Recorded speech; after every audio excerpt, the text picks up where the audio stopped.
नागपुरात नवरात्रात होणाऱ्या गरबा आयोजनाबद्दल विश्व हिंदू परिषदेने व्यक्त केलेल्या अपेक्षांमुळे नवा वाद निर्माण होण्याची शक्यता आहे। महाराष्ट्रामध्ये गरबा उत्सवात मुस्लिम आणि इतर बिगर हिंदू धर्मियांना मुळीच प्रवेश देऊ नये, त्यासाठी गरबा नृत्य होत असलेल्या ठिकाणी येणाऱ्या सर्व भाविकांचं आधार कार्ड तपासावं, असं विश्व हिंदू परिषदेचं म्हणणं आहे। बघूया।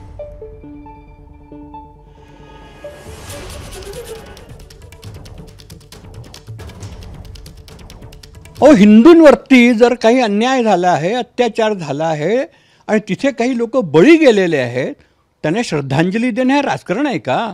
हे राजकारण नाही आहे। याला तोंड द्यावंच लागणार आहे, याच्यावरती वाचा फोडावीच लागणार आहे, याचा विरोध करावाच लागणार आहे।